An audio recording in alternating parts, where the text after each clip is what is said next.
yo desde chico he tenido la inquietud, quizás por la cercanía de la parroquia del Cerro, de mi casa, tenía la inquietud, pues cada vez que veía a la Virgen Mía en el altar, la pobre en aquellos momentos que no disponía la hermandad de muchos medios económicos, tenía la inquietud de hacer cosas para la Virgen, ¿no? Lo que ocurre que, claro, era una inquietud, no conocía ni a las personas que me pudieran enseñar, ni yo tenía, lo primero que hice fue, mi padre vio que tenía aquella inquietud, y entonces lo primero que hizo fue apuntarme en arte y oficio, aprender a dibujar y a dorar.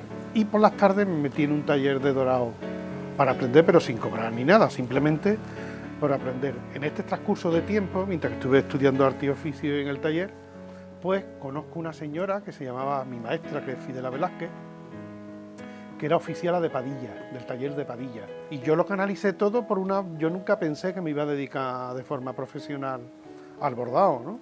Yo lo hice por una forma devocional, aprender por una cuestión devocional, ¿no? Y ahí quizás empezó el origen mío. Bueno, pues yo trabajaba con Fidela y bueno, en aquel momento era una persona muy activa, ¿no?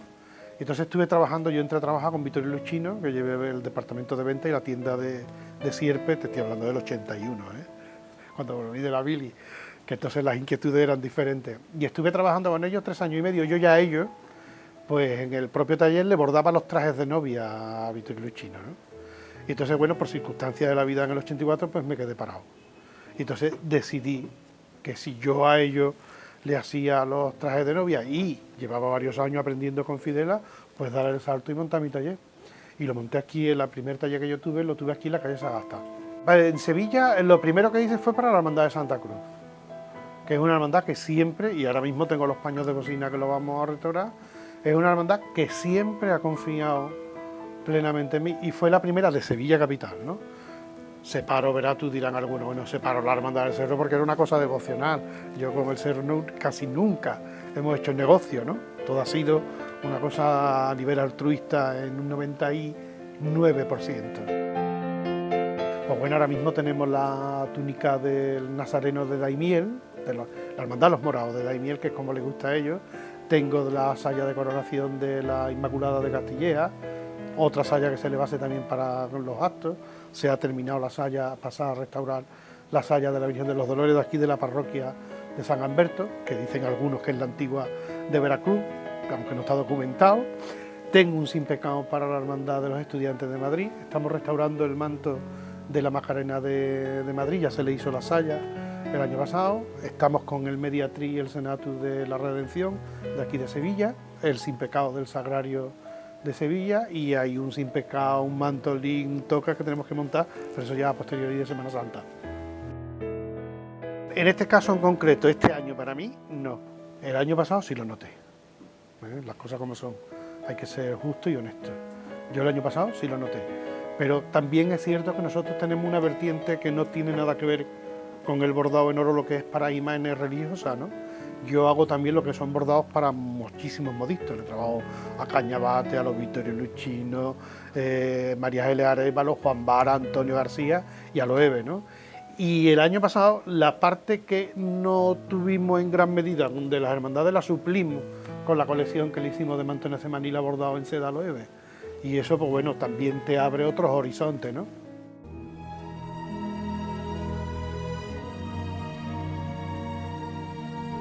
El Cerro ha sido el pueblo más cerca que ha tenido Sevilla. De hecho, por ejemplo, yo lo conocí, el Tamarguillo, que era un río que cruzaba, hoy día la ronda del Tamarguillo, pues todo eso era el Tamarguillo. Yo eso lo conocí.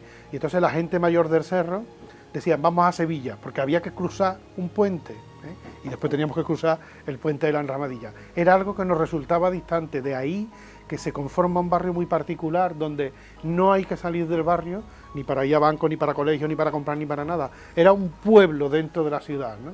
Las primeras casas que se venden en el Cerro del Águila son en 1921. Curiosamente, yo tengo los papeles de compraventa de mi abuela, de la casa nuestra, ¿no? En 1921 se empiezan a vender las primeras parcelas, y ya en 1923 figura que hay una devoción a la Virgen de los Dolores en una capillita en la avenida Itasa, ¿no? O sea, lo llamaron los claretianos. Desde 1923, pues fíjate, prácticamente han crecido al unísono, ¿no? No se entiende, lo mismo que yo te he dicho antes, no entiendo mi vida, porque ha formado y forma parte de mi vida, eso es una estructura que tengo en mi columna vertebral, ¿no?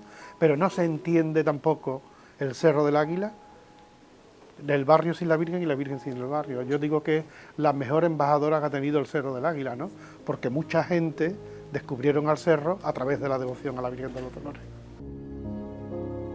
Quiera o no quiera, un poco las características de la Virgen de Sebastián Santo, una imagen de esa calidad, marcaba un poco la pauta a seguir, ¿no? Y después, en aquel momento, te estoy hablando hace 30 años, cuando decidimos un poco poner en pie lo que era la parte estética de la cofradía, pues en Sevilla no habían desaparecido prácticamente los palios decimonónicos cortados con galón, ¿no? La crestería cortada con galón, solo lo sacaba la Estrella en el antiguo de la Macarena, ¿no?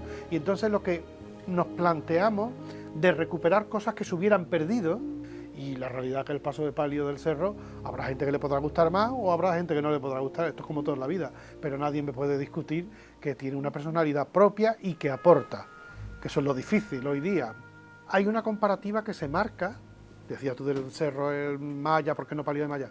Hay una comparativa que se marca, hay unos estándares que se marcan y no sé por qué, y queramos o no queramos, estamos muy condicionados por la Semana Santa que diseña Juan Manuel Rodríguez Ojeda, que es muy hermosa, es muy bonita, pero si Juan Manuel no llega a diseñar aquella Semana Santa hubiésemos tenido otra, ¿no? Luego se apostó en un momento determinado por un cambio. Te pongo el caso, en aquel momento que Juan Manuel empieza a innovar, no existía ni había existido nunca en la Semana Santa de Sevilla un manto de tisú verde. Aquello fue una transgresión absoluta. ¿Se entendería hoy, por ejemplo, o apostarían hoy por hacer un diseño transgresor como se hizo en aquel momento? Difícilmente no. Algo innato, por ejemplo, del cerro, pues te vuelvo a reiterar, a la gente del cerro no le gustaba que la Virgen llevaba cera rizada, pues nosotros lo que hicimos fue no poner vela rizada porque era lo que el cerro quería, ¿no? El prototipo de flores, ¿no? Todo, al final de cuentas, todo ha venido canalizado un poco por el espíritu que vivía en el cerro, porque es absurdo que nosotros diseñemos una cofradía en contra de los propios criterios de que el cerro lo acepte, ¿no? El barrio, ¿no? Vivimos momentos que eran maravillosos, venían las señoras, la gente de las mujeres del barrio y las calles para organizarse, a ver cómo podían colaborar a comprar algo para que la cofradía fuera dignamente al centro, ¿no? Eso te puedo contar de grupos de gente de la plaza del mercado de abasto que pagaron las cartelas, de las peñas de furbo que cada una pagó un candelabro de no sé cuánto, la otra faroles. Eso era todos los días en la hermandad. Y es que hemos hecho verdaderas barbaridades, porque estaban hablando hace poco en la radio esta mañana en uno de los debates que estaban volviendo algunas cosas antiguas de los premios de tocar lavadora, de no sé cuánto, y yo me acuerdo que la primera rifa que hicimos en la hermandad, hace como 29 años, 30, fue un frigorífico, una lavadora y un televisor, y entonces íbamos, para que la gente supiéramos que era de la hermandad, yo me acuerdo que iba Curra, Paqui, que nosotros le decimos Curra a la hermandad, Guillén, Juan Antonio Guillén, iba Isa y yo, íbamos con una vara de la hermandad, llevando puerta por puerta vendiendo papeletas. Eso hoy día es algo impensable, ¿no? Pues nosotros lo hacíamos. Y todo, íbamos con la vara para que la gente supiéramos que era de la hermandad, porque también la picaresca, tú sabes que abunda, ¿no?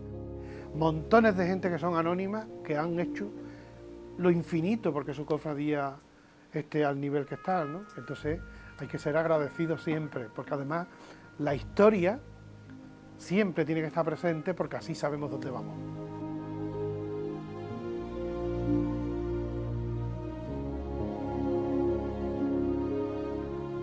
Yo es que cuando sale la Virgen me emociono mucho y me acuerdo de muchísima gente, sobre todo me acuerdo de mi madre, ¿no? Me acuerdo de familiares, me acuerdo de gente de la hermandad que han dado su vida por la hermandad, que yo lo he conocido y que sé cuál era su historia, ¿no? Te pongo el caso, por ejemplo, no me gustaría dejarme a nadie en el tintero, pero voy a nombrar personas que han sido muy significadas, ¿no? Juan de Mata, por ejemplo, que fue hermano mayor de la hermandad, ha sido una persona que nosotros le llamábamos nuestro padre cofrade, porque lo que sabíamos de hermandad y cofradía nos lo enseñó él, ¿no? Paco García, Angustia Viudez, que murió hace un año, ¿no? Que era una persona que fue un revulsivo. Es una cosa curiosa que la primera parihuela que tuvo la Virgen para el paso de palio, eso se consiguió gracias a Angustia, la donación figura como la calle Illesca, y ella se llevó durante un año, ella y Consuelo Expósito, haciendo rifas para que la calle Illesca regalara la parihuela a la Virgen, ¿no? Esas son cosas que son entrañables, te da un poco la dimensión de que cada calle se volcó para una cosa en concreto, ¿no? precisamente cuando se cumplan 25 años de la primera salida, que son dentro de 2 años, se cumplen 40 años que llevo vistiéndola. ¿Eh? Bueno, pues yo cada vez que me pongo delante de la Virgen, lo que veo es mi vida. Yo tengo 55 años y llevo 40 años vistiéndola. Tú puedes entender, te pregunto yo ahora a ti, tú puedes entender que una persona que vive una situación durante 40 años de sus 55 años de vida, ¿no es su vida? Pues mi vida.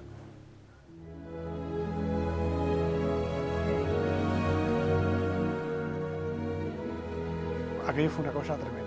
Yo por lo menos reconozco, mira que lo de las reglas, la aprobación de las reglas allí en Semana Santa era algo inalcanzable, ¿no? Pero de la coronación todavía me parecía más lejano.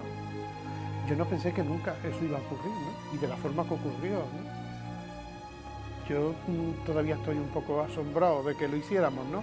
Y además, curiosamente, de que lo hiciéramos y que haya sido una de las coronaciones que han servido después como modelo para otras coronaciones, ¿no? Eso me enorgullece como serreño. Porque además, yo me acuerdo en el discurso, como era consagración del templo a la vez, hablaba don Alberto y hablaba el hermano mayor de la hermandad y por añadidura hablaba el de Sevillana Endesa, que era el que había puesto la iluminación. Eso estaba establecido, yo no lo sabía, pero estaba establecido.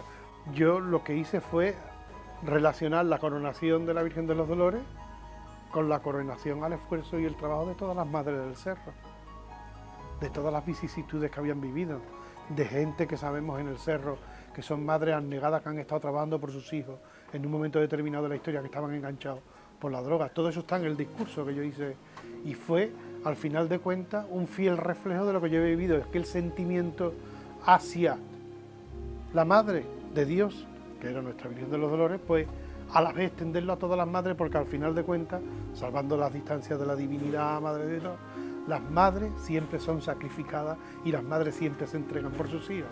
Y entonces yo creí que el mejor homenaje que le podíamos hacer a todas las madres del cerro era la coronación de la Virgen de los Dolores.